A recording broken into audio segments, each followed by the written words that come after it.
नमस्कार दोस्तों, आपका पुनः स्वागत है आपके अपने यूट्यूब चैनल पर। तो आज हम शुरू करने जा रहे हैं क्लास 11 की जो जियोग्राफी की जो बुक है उसका चैप्टर 10।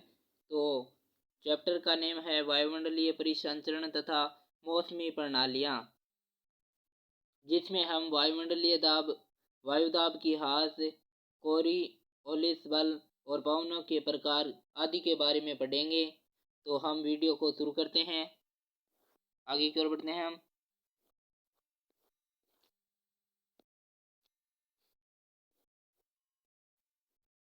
सर्वप्रथम जान लेते हैं कि वायुमंडलीय दाब है वो क्या है। तो इसके बारे में जान लेते हैं। वायुमंडलीय दाब तो समुद्र तल से वायुमंडल की जो अंतिम सीमा तक एक इकाई क्षेत्र के वायुस्तंभ के भार को हम वायुमंडलीय दाब कहते हैं। जो समुद्र तल होता है उससे वायुमंडल की जो अंतिम सीमा तक एक इकाई क्षेत्र के वायुस्तंभ के भार होता है, भार को ही हम वायुमंडलीय दाब कहते हैं। तो इसके आगे भी पॉइंट दिए गए हैं, हम उनके बारे में चर्चा करेंगे। तो वायुमंडलीय भार या दाब को मिलीबार तथा हेक्टोपास्कल में मापा जाता है। तो ये जो हेक्टोपास्कल है वो वायुमंडलीय भार या दाब को मापने का इकाई है। मापने की जो इकाई है वो मिलीबार तथा हेक्टोपास्कल होता है। आगे की ओर बढ़ते हैं। तो महासागरीय सतह पर औसत वायुदाब है वो 1013.25 मिलीबार होता है। आगे की ओर बढ़ते हैं। मानचित्र पर वायुदाब को समदाब अथवा समभार रेखाओं द्वारा दर्शाया जाता है। जो मानचित्र होता है उस पर वायुदाब को समदाब अथवा समभार रेखाओं द्वारा है वो दर्शाया जाता है। समदाब अथवा समभार रेखाओं द्वारा दर्शाया जाता है। अब जान लेते हैं वायुदाब की ह्रास यानी कमी आना।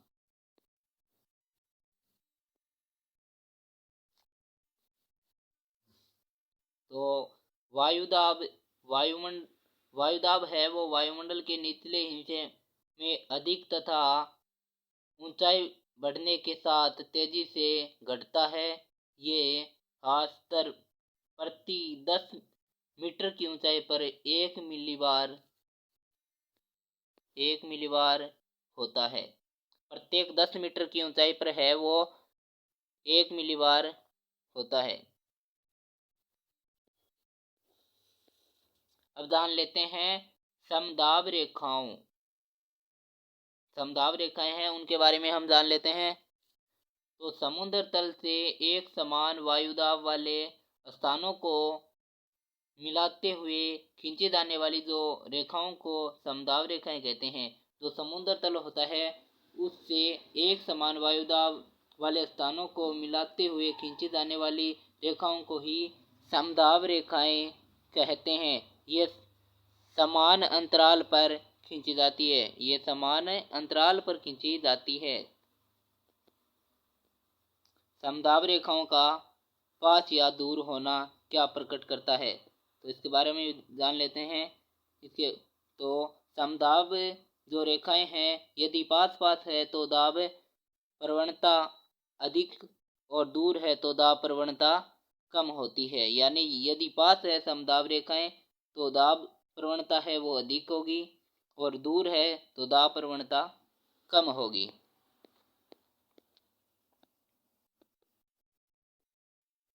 अब जान लेते हैं कि दाब प्रवणता है वो क्या है। तो एक स्थान से दूसरे स्थान पर दाब में अंतर को ही दाब प्रवणता कहते हैं। यानी एक स्थान से दूसरे स्थान पर दाब में जो अंतर आता है उसी को ही हम दाब प्रवणता कहते हैं। अब जान लेते हैं कि जो स्थानीय पवनें हैं वो क्या है। तो स्थानीय पवनों के बारे में जान लेते हैं कि तापमान की भिन्नता एवं मौसम संबंधित अन्य कारकों के कारण किसी स्थान विशेष में पवनों का संचालन होता है, जिन्हें स्थानीय पवने कहते हैं। यानी जो तापमान की जो भिन्नता होती है और मौसम संबंधित अन्य कारकों के कारण किसी स्थान विशेष में जो पवनों का जो संचालन होता है, उन्हें ही स्थानीय जो पवने होती है उन्हें ही स्थानीय पवने कहते हैं। आगे है टार्नेडो। टार्नेडो, तो इसके बारे में जान लेते हैं। टार्नेडो तो मध्य अक्षांशों में स्थानीय तूफान खंडित झंझा के साथ भयानक रूप ले लेते हैं। इसके केंद्र में अत्यंत कम वायुदाब होता है और वायु ऊपर से नीचे आक्रामक रूप से हाथी की सूंड की तरह आती है। इस परिघटना को टार्नेडो कहते हैं। जो ये घटना होती है इसी को ही टार्नेडो कहते हैं। अब आगे है वायु राशि, तो इसके बारे में चर्चा कर लेते हैं। वायु राशि क्या होती है? तो जब वायु किसी विस्तृत क्षेत्र पर, यानी जब जो वायु है वो किसी विस्तृत क्षेत्र पर पर्याप्त लंबे समय तक रहती है, तो उस क्षेत्र को गुणों यानी तापमान तथा आर्द्रता संबंधित को धारण कर लेती है और तापमान तथा विशिष्ट गुणों वाली ये वायु राशि कहलाती है। ये सैकड़ों किलोमीटर तक विस्तृत होती है तथा इनमें कई परतें होती है। इनमें कई प्रकार की परतें पाई जाती हैं। आगे है कोरियोलिस वल। जो कोरियोलिस वल है उसके बारे में चर्चा कर लेते हैं।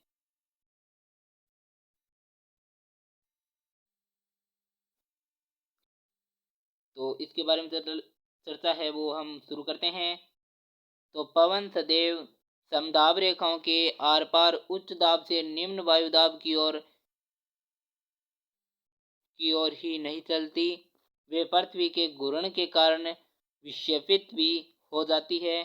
पवनों के इस विक्षेपण को ही कोरियोलिस बल या प्रभाव कहते हैं।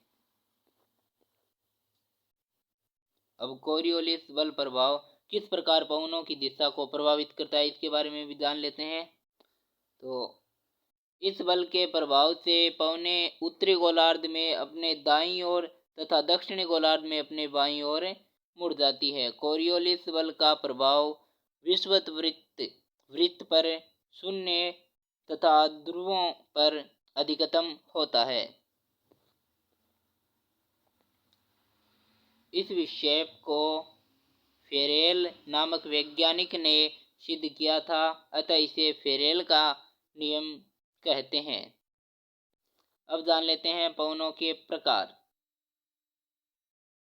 तो मुख्य रूप से पवने हैं वो तीन प्रकार की होती है। पवने हैं वो तीन प्रकार की होती है। भूमंडलीय पवने, सामयिक पवने और स्थानीय पवने। तो इनके बारे में भी विस्तार से चर्चा करते हैं। भूमंडलीय पवने फर्स्ट। तो भूमंडलीय पवनों के बारे में हम चर्चा करते हैं।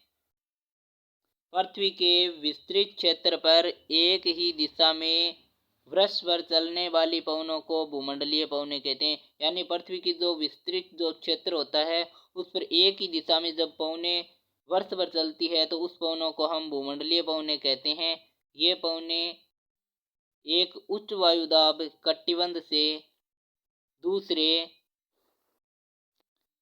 निम्न वायुदाब कटिबंध की ओर नियमित रूप से चलती है। यानी उच्च वायुदाब से निम्न वायुदाब की ओर नियमित रूप से ये चलती है।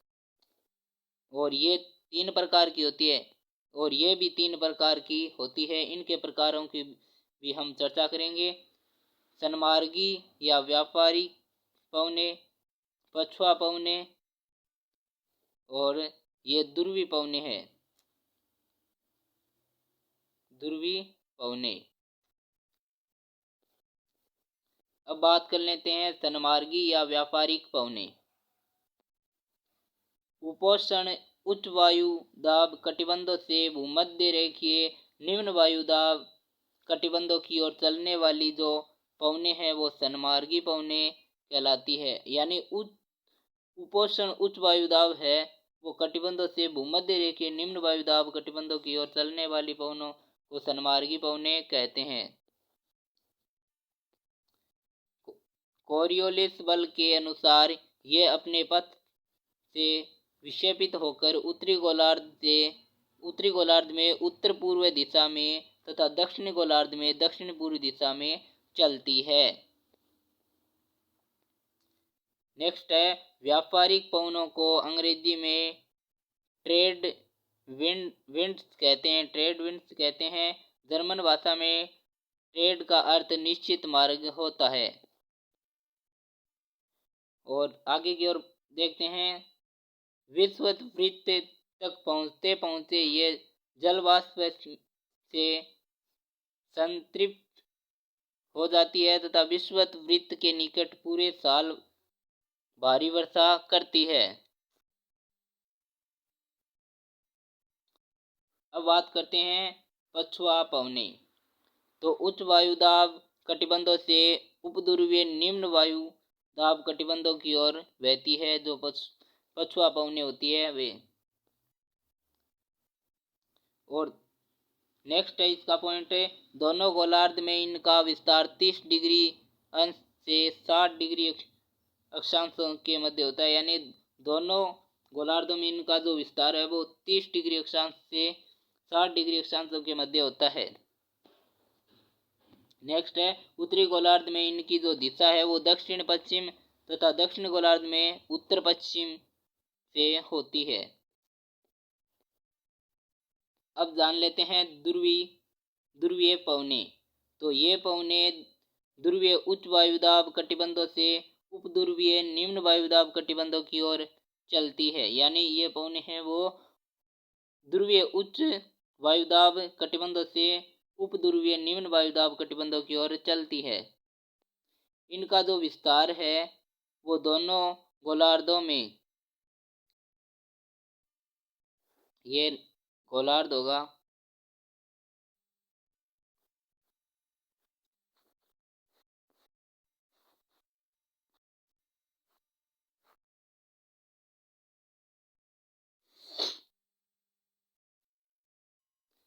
इनका विस्तार दोनों गोलार्धों में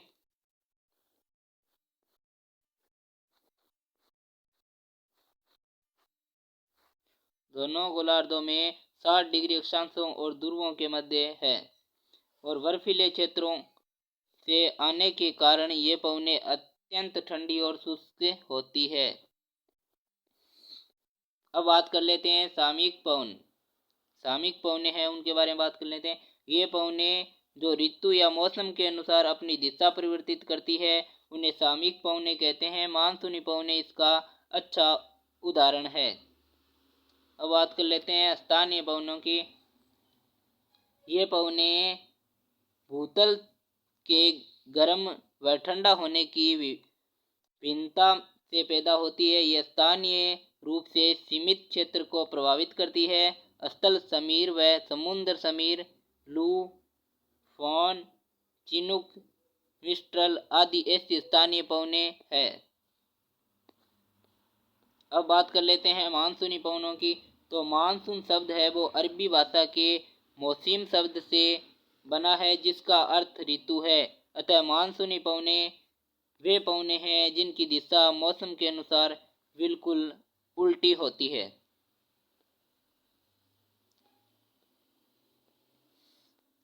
ये पवनें ग्रीष्म ऋतु के 6 माह में समुद्र के स्थल की ओर तथा शीत ऋतु के 6 माह में स्थल से समुद्र की ओर चलती है। इन पवनों को 2 वर्गों ग्रीष्मकालीन मानसून तथा शीतकालीन मानसून में बांटा जाता है। ये पवनें भारतीय उपमहाद्वीप में चलती है। स्थल समीर व समुद्र समीर। स्थल समीर के बारे में हम चर्चा कर लेते हैं। ये पवनें रात के समय स्थल से समुद्र की ओर चलती है क्योंकि रात के समय स्थल शीघ्र ठंडा होता है तथा समुद्र देर से ठंडा होता है, जिसके कारण समुद्र पर निम्न वायुदाब क्षेत्र विकसित हो जाता है। अब बात कर लेते हैं समुद्र समीर। ये पवने दिन के समय समुद्र से स्थल की ओर चलती है, क्योंकि दिन के समय जब सूर्य चमकता है तो समुद्र की अपेक्षा स्थल है वो शीघ्र गर्म हो जाता है, जिससे स्थल पर निम्न वायुदाब का क्षेत्र विकसित हो जाता है। ये पवने आर्द्र पवने होती है। ये पवने आर्द्र होती है। अब बात कर लेते हैं घाटी समीर। दिन के समय शांत स्वच्छ मौसम में वनस्पति विहीन सूर्य विमुख ढाल तेजी से गर्म हो जाते हैं और इनके संपर्क में आने वाली वायु भी गर्म होकर ऊपर उठ जाती है। इसका स्थान लेने के लिए घाटी से वायु ऊपर की ओर चल पड़ती है। दिन में 2 बजे इनकी गति बहुत तेज होती है। कभी कभी इन पवनों के कारण बादल बन जाते हैं और पर्वतीय ढालों पर वर्षा होने लगती है। अब बात कर लेते हैं पर्वत समीर के बारे में कि पर्वत समीर क्या है। तो रात के समय पर्वतीय ढालों की जो वायु पार्थिव विकिरण के कारण ठंडी और भारी होकर घाटी में नीचे उतरने लगती है, उसी को पर्वत समीर से जाना जाता है। आगे इसका पॉइंट है कि इससे घाटी का तापमान सूर्योदय के कुछ पहले तक काफी कम हो जाता है, जिससे तापमान का व्युत्क्रम क्रम हो जाता है। अब बात कर लेते हैं चक्रवात के बारे में। तो शुरू करते हैं। पॉइंट फर्स्ट, जब किसी क्षेत्र में निम्न वायुदाब स्थापित हो जाता है और उसके चारों ओर उच्च वायुदाब होता है तो पवनें निम्न वायुदाब की ओर आकर्षित होती है एवं पृथ्वी की घूर्ण गति के कारण पवनें उत्तरी गोलार्ध में घड़ी की सुइयों के विपरीत दिशा दक्षिण गोलार्ध में घड़ी की सुइयों की अनुरूप घूमकर चलती है। अब बात कर लेते हैं प्रति चक्रवात की। तो इस प्रणाली के केंद्र में उच्च वायुदाब होता है, अतः केंद्र से पवनें चारों और निम्न वायुदाब की ओर चलती है। इसमें पवनें उत्तरी गोलार्ध में घड़ी की सुइयों के अनुरूप एवं दक्षिण गोलार्ध में प्रतिकूल दिशा में चलती है।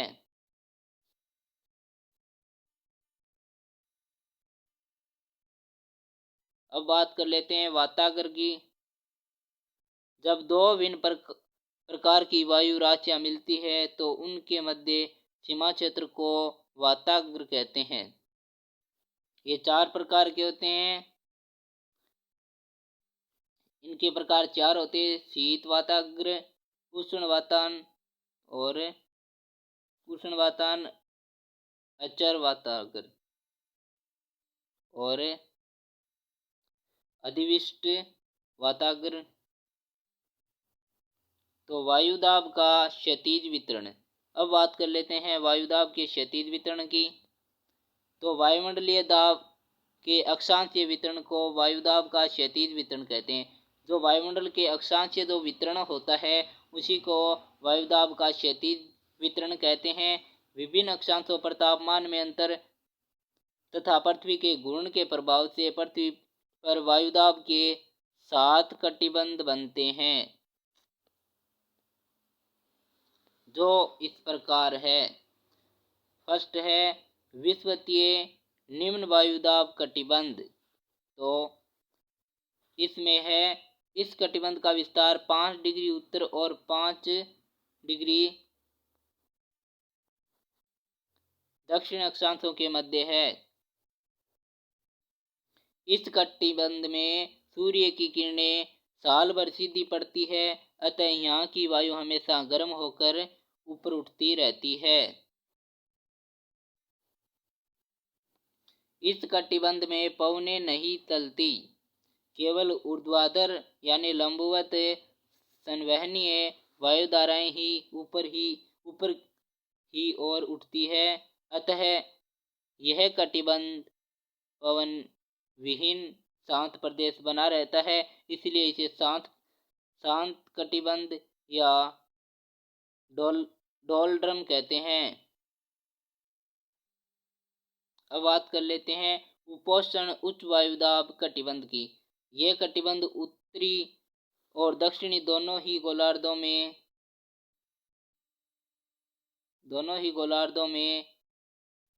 30 डिग्री से 35 डिग्री अक्षांशों के मध्य फैला है।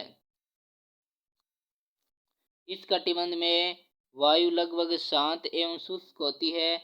आकाश स्वच्छ मेघ रहित होता है। संसार के सभी गर्म मरुस्थल इसी कटिबंध में महाद्वीपों के पश्चिमी भागों में स्थित है, क्योंकि पवनों की दिशा भूमि से समुद्र की ओर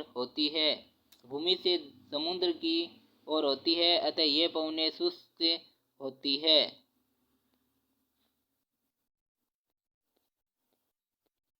अब बात कर लेते हैं उप ध्रुवीय निम्न वायुदाब कटिबंध। तो इस कटिबंध का जो विस्तार है वो उत्तरी व दक्षिणी दोनों ही गोलार्ध में 60 डिग्री से 65 डिग्री अंश अक्षांशों के मध्य है। इस कटिबंध में विशेष रूप से शीत ऋतु में अवदाब यानी चक्रवात आते हैं। यानी इस कटिबंध में है वो शीत ऋतु में चक्रवात आते हैं। अब बात कर लेते हैं ध्रुवीय उच्च वायुदाब कटिबंध। इनका विस्तार उत्तरी तथा दक्षिणी ध्रुवों में 90 डिग्री उत्तर तथा दक्षिणी ध्रुवों के निकटवर्ती क्षेत्रों में है और तापमान यहाँ अस्थायी रूप से बहुत कम रहता है, अतः धरातल सदैव हिमाच्छादी रहता है यानी बर्फ से ढका रहता है। तो ये था क्लास 11th का जो चैप्टर 10, उसके हमने समस्त जो भी डाउट्स थे उसको हमने क्लियर किया है। उम्मीद करता हूँ वीडियो आपको पसंद आया होगा। यदि वीडियो पसंद आए तो वीडियो को लाइक शेयर कमेंट जरूर कीजिएगा। यदि चैनल पर नए हो तो चैनल को सब्सक्राइब कीजिएगा। मिलते हैं इसी प्रकार के नेक्स्ट वीडियो में कुछ नए टॉपिक के साथ। तब तक के लिए जय हिंद।